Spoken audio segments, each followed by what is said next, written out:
Professor Ellis is a retired emeritus professor of surgery at the University in London and professor in the Department of Anatomy and Human Sciences at King's College. He qualified as a doctor from the University of Oxford in 1948, in the same year as the birth of the NHS. The same month. Or the same month. He's one of the most notable British surgeons of the past 50 years and renowned for both his inspirational teaching and author of the definitive clinical anatomy surgical textbook. It is my great pleasure to invite my next guest in the waiting room, Professor Harold Ellis. Prof, thank you so much. After that introduction, I can hardly wait to hear myself speak. As with so many of our guests, Professor Ellis, would you be kind enough to tell us where you were born and about your parents? Yes, I was born in 1926. I was born in the East End of London, in Whitechapel. My parents had come over from what is now Poland, which was then occupied, was part of Russia. As children, they met over here. My father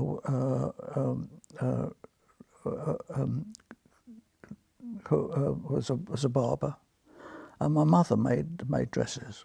Was a very good seamstress, and they met here and got married, and very soon my father gave up being a barber and went in to help my mother in her very successful business of making dresses. My mother never went to school. My mother never could read or write, but was a very successful businesswoman. And in the evening, my father would read the news after supper. The ritual would be that she would be in the armchair and Dad would read the newspaper to her.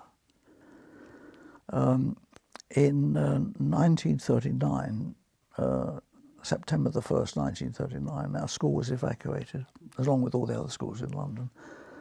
And we ended up in Torquay, and we shared Torquay Grammar School with the boys, with the Torquay boys. It was a sort of sessional thing. In fact, the interesting thing, we never had anything to do with each other. So, as they left, we would go into. There would be a short break while we occupied the school facilities, and it worked very well indeed. I took my high school certificate in 1942. Would have been. And I got through the high school certificate with distinction in all the three subjects: chemistry, physics, and biology. And I got an open scholarship to Queen's College, Oxford. And were there any other stories of your time as a medical student? Well, we had a great time. We got a lot of experience because, you see, it was a very small medical school. So on the medical firm, there'd be 5 of us. Surgical firm, there'd be 5 of us. We had got a lot of hands-on experience. So I did 2 house jobs, which I thoroughly enjoyed. Lived in the hospital, and I then applied for exemption for 3 months from army service to attend the famous Middlesex Hospital primary fellowship course with the great Professor Sammy Wright and David Sloan teaching physiology and so on. And I went on to London, stayed at home, went on. The war was over by now. The war ended while I was just before I went into hospital, 1945, and took the primary, which had a very high plough rate in those days, which was anatomy, physiology, pathology. And I got a letter saying I got the Hallett Prize. Wow. So I thought I was jolly. I got the Hallett Prize, which was £100, and was called up into the army. But now, you see, I had my primary fellowship. So, in the view of the army, I was a pretty fully qualified surgeon. Yes. I'd also, as a senior student, I'd spent 12 weeks as a as a student house surgeon, which was the thing they had in those days, on the neurosurgical unit under the great Sir Hugh Cairns, Professor of surgery, the neurosurgeon, who was also the civilian consultant to the army. So I went to see Brigadier General Professor Hugh Cairns. I said, I'm being called up to do my national service. He said, well, we'll see about that, because we need someone at the Army neurosurgical unit, and you at least can do a neurosurgical examination, Ellis. So I found myself posted to the Army neurosurgical unit. There I was with my qualified for, I'd done 2 house jobs, and I'd got the primary fellowship. And I spent 2 years doing neurosurgery, which was very tough going in those days. The results were terrible. It was mostly head injuries, but we dealt with all the other youngsters that are coming through with brain abscesses and so on. Most of them were head injuries. Mostly Army motorcyclists. And it was Cairns that invented the crash helmet. And all sorts of designs were issued out to the Army motorcyclists. And there was a significant fall in the number of severe head injuries from the neurosurgery. So I spent 2 years doing neurosurgery,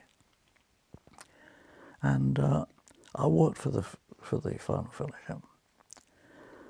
I took the final fellowship and failed. Thank goodness I got through the second time. So I came out of the army, thank goodness, with my fellowship. The first paper I wrote was on spinal tumours in soldiers, Yeah. and showing how difficult it was to diagnose spinal tumours in those days, before NMR and all the other things, and how many diagnoses were made before the diagnosis of spinal tumour was made. You were cheerful men. Here we were, alive, well, qualified, all our limbs. Yes. So we were very happy. War was over. Everything was going to be all right. And 2 important things happened in July of 1948. Can you tell me what those were? Well, one was I qualified, and the other one, of course, was the health service came in. I took finals before the health service, sat the exam, went off for a holiday for about 2 weeks or 3 weeks, came back as the house, started my job after about 2 or 3 weeks holiday, and it was the health service. And the interesting thing is, nothing had changed. The girls weren't walking around with, I'm the health service, you see. There weren't placards outside. This is part of the National Health Service of the United Kingdom. It was the health service. So to us, it didn't make any difference. Of course, to the GPs, it was revolutionary. To the consultants, it was revolutionary. And as the NHS started, can you tell me about your time at the Radcliffe Old Infirmary? I did 6 months as a house surgeon and 6 months on the accident service. Lived in the hospital and really learnt medicine. It was a wonderful job. This was the old firm system. There would be the consultant surgeon or physician, often two. So we in fact had a senior surgeon and another consultant working on it too. So there were 2 surgeons. There was a senior registrar, usually ex-service, very experienced. So there was my 2 consultants, my registrar, and myself. Under us would be the students. And we really learned, or at least I learned surgery that day. We lived in, we had very good accommodation, had good food. I don't think we were on take 1 day and 3. And I don't think there was some quite nice grassy grounds outside the hospital where we used to sit in the sunshine. I don't think I went out. And can you tell me about your time at Hut C and the stories from there? When I arrived as a clinical student at the Radcliffe, I was told to report to a chap called Oliver Wong, who was the house surgeon.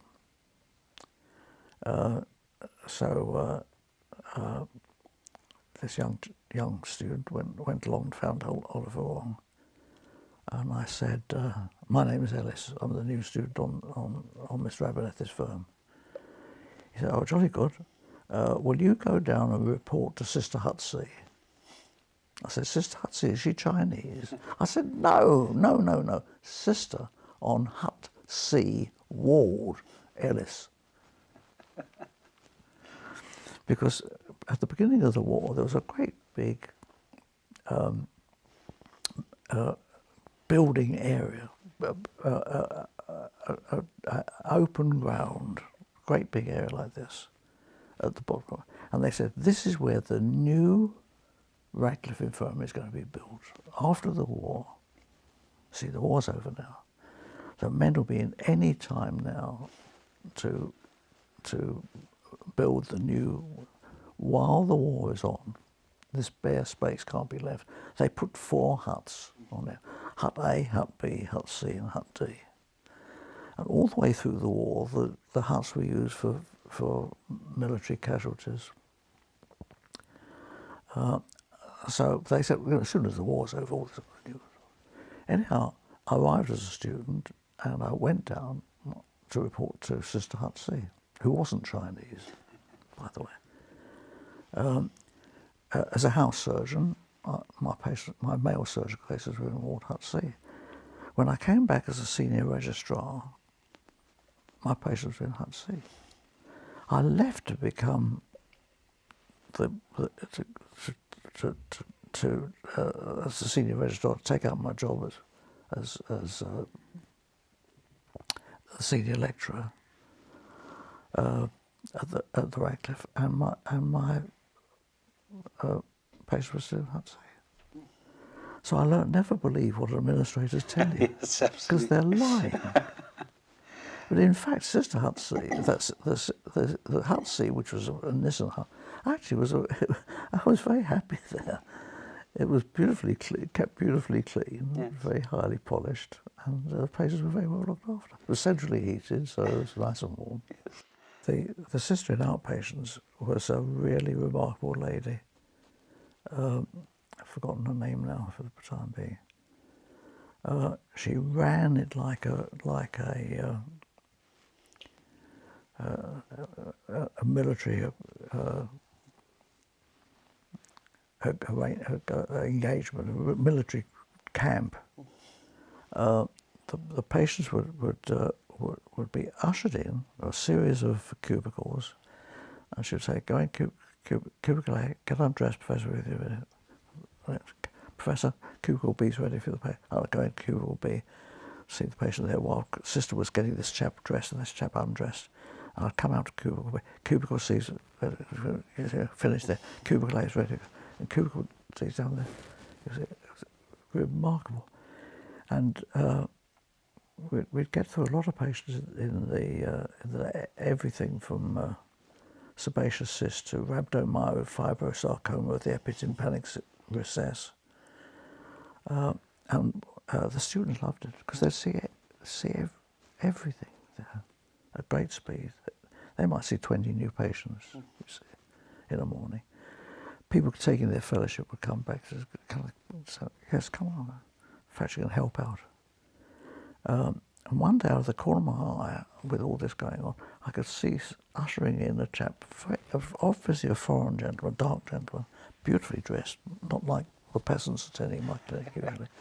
And he had a big box with him, beautifully wrapped up with tape like this with him.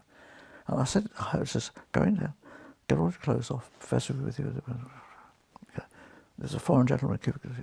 I went in and there was this gentleman, stark naked, holding this box. He said, "Are you Professor Ellis?" I said, "Yes, sir." He said, "I'm the cousin of Mr. I forgot his name now. I forgot the chap's name, the foreign name. He is the patient who was in this hospital a year ago, and you did the great operation on him and saved his life. When I told him I was coming to London on business, he said, would I call in to Westminster Hospital, tell Professor Ellis how grateful I am to him for saving my life, and present him with this gift of pistachio nuts. So, of course, the students, his sister, the whole system was falling to pieces. Ellis, years of training, face absolutely iron stiff. I'm so glad to hear that, I've forgotten his name, Mr. So-and-so, when you get home, tell him how glad I am to hear the news. Thank him for this beautiful present. And you can get dressed now. She never lived it down. And you've worked in multiple places and getting incredible experience. Can you tell us a little bit about working at Sheffield Royal Infirmary? I drove up to Sheffield to take out, having been interviewed, given the beginning time, I drove up to Sheffield in my car, parked the car outside the entrance, went into the porter's lodge in my case. I said, my name's Ellis, I'm the new RSO. So the reporter said, oh good, he said, you wanted on Ward 3. He said, you can leave your case here. So I put the case there. And he said, Lord, I went on to Ward 3 and I came and walked in and went up to the sister and said, my name's Ellis, I'm the new RSO. And the reporter said, I'm to report here. I said, yes. So there's an emergency in bed 4. So I went up to bed 4. And I said in my perfect Oxford accent, how are you, old chap? What's the trouble, old chap? And this little fellow, who I found out later was a retired coal miner, had the typical carbon speckling from the mines that they all got. I said, what's the trouble, old chap? He said, it's me goods. I said, what's wrong with your goods? He said, buggered. Didn't have too many burst out of us, I hasten to tell you. It was very interesting because, do you realise, we used to use catgut to close the belly. Yes. I mean, that's the last thing you should use because the catgut absorbs. And when you used to do these bursts out, there would be little strands of catgut out. Yes. And people say, oh, you can't use catgut, you've got to use something like nylon to close these bellies up. Yes. And was there a joy when you operated? Some operations, I was always happy for somebody else to do the hemorrhoidectomies. Yes. I mean, it wasn't an interesting or exciting operation. But I never got fed up with doing a hernia or appendix or sebaceous cyst of scalp. I enjoyed it. Yes. And times have changed now, Professor Ellis. And we were speaking about this earlier, about if you had an extra case to do, the firm just managed. If you needed an extra bed on the ward, the sister would whisk one up. Yes, they used to call them the. I don't know why they were called the. You know, in Oxford, the Rangers, they called them government beds. I don't know why they got. I never asked them why. We'll put up. It's okay. We'll put up a government bed. Yes. I mean, these were these portable beds that you could put up. Yes. The porters would come in, put a bed up.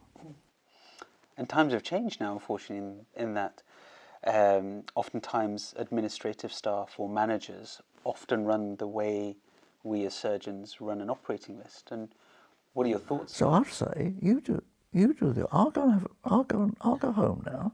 You get on with it. You do the operation. There's a scalpel. That's where you scrub up. Good luck, son. Do you see what I mean? Yes. And what would your old chiefs have said if you said... They'd have thrown them out of the place. I mean, they'd have been arrested. Mm. And if you had said, well, it's 5 o'clock now, so it's time for me to go? It didn't exist. Yeah. Since 1948, Professor Ellis, diseases have changed, and you've seen diseases come and go. And so do you remember some of the things that you would see quite commonly, which now you just don't see? Oh, yes, absolutely so. Absolutely so. So cancer of the stomach, TB.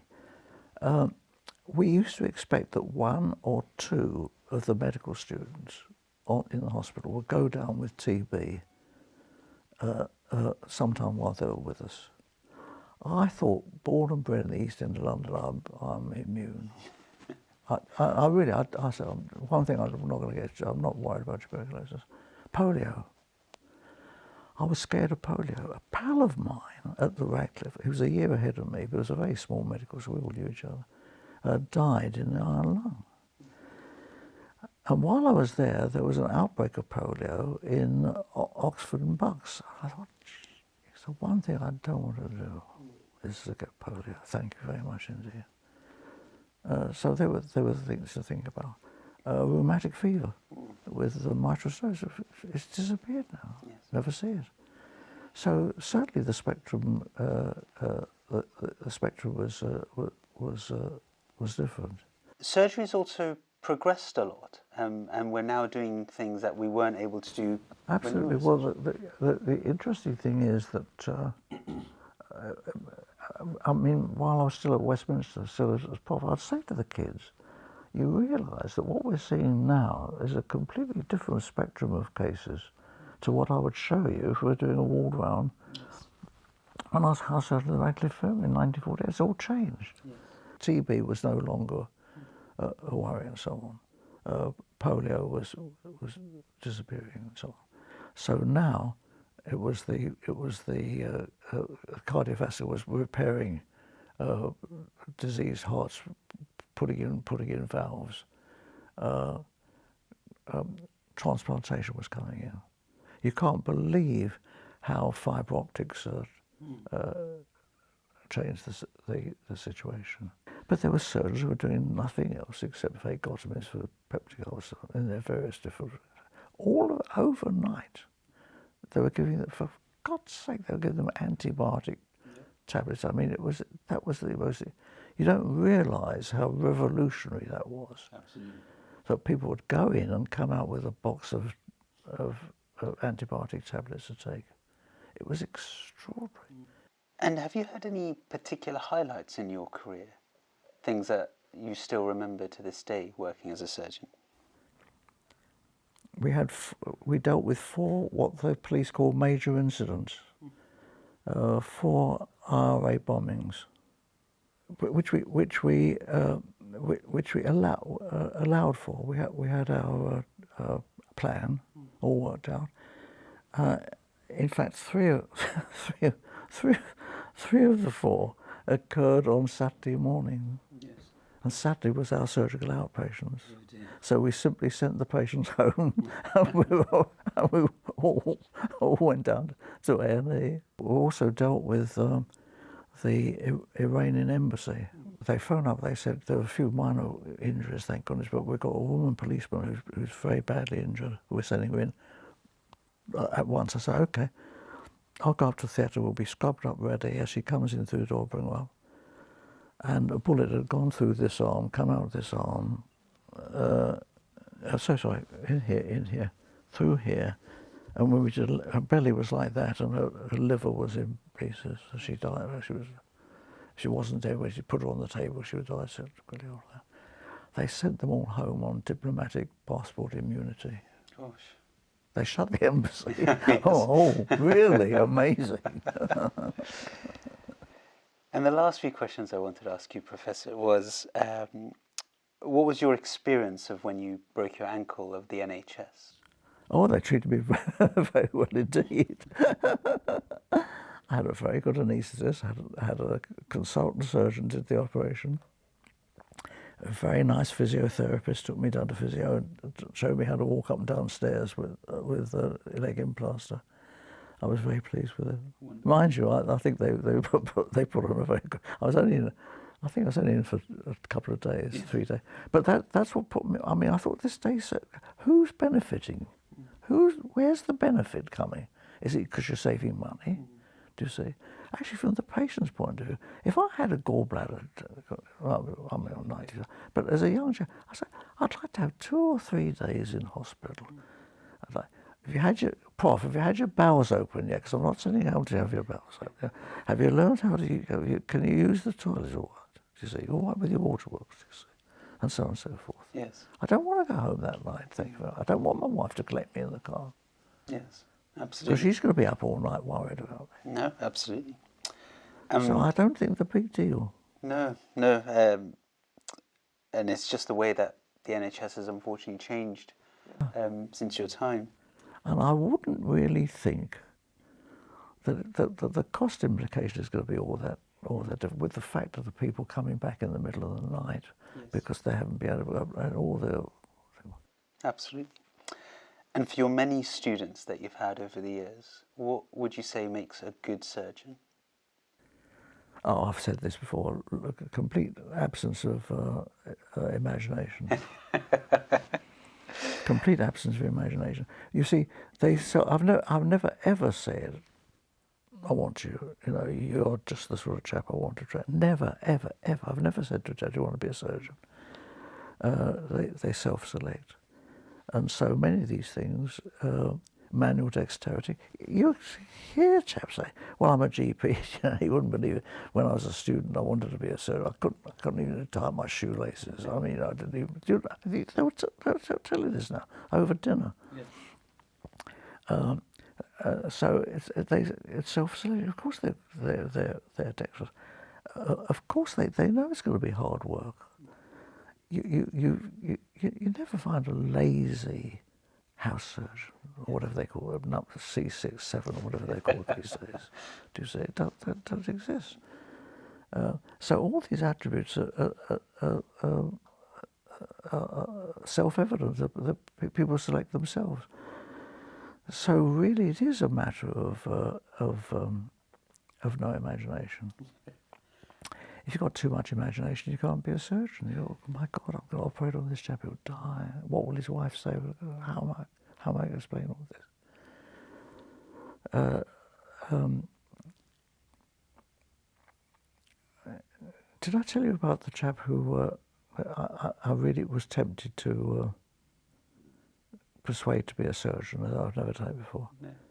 It was when I was surgical tutor in Oxford. I used to run the final exam in surgery.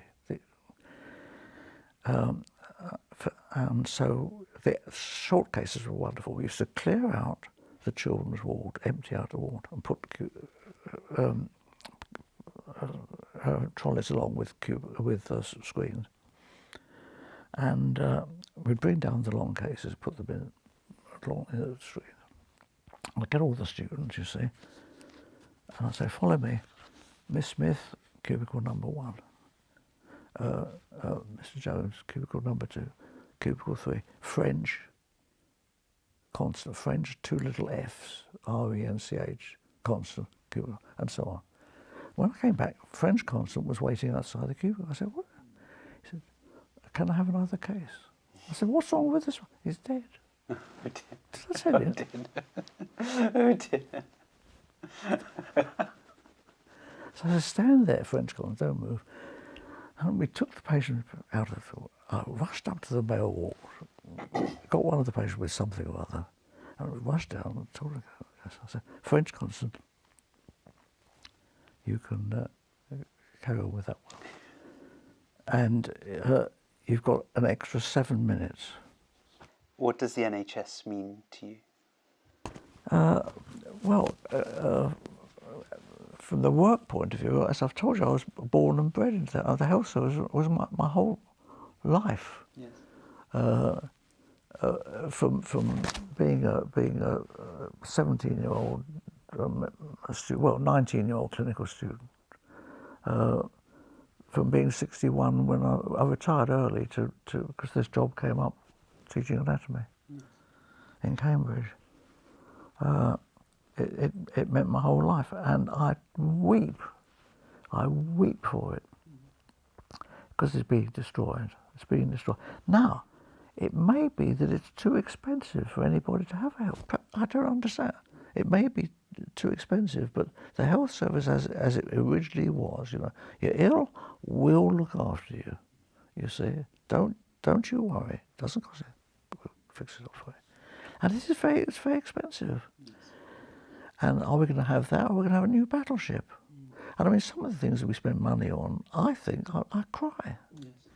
We're never going to use a battleship. Yes. If it comes to using a battleship, London's going to be atom bombed. Yeah.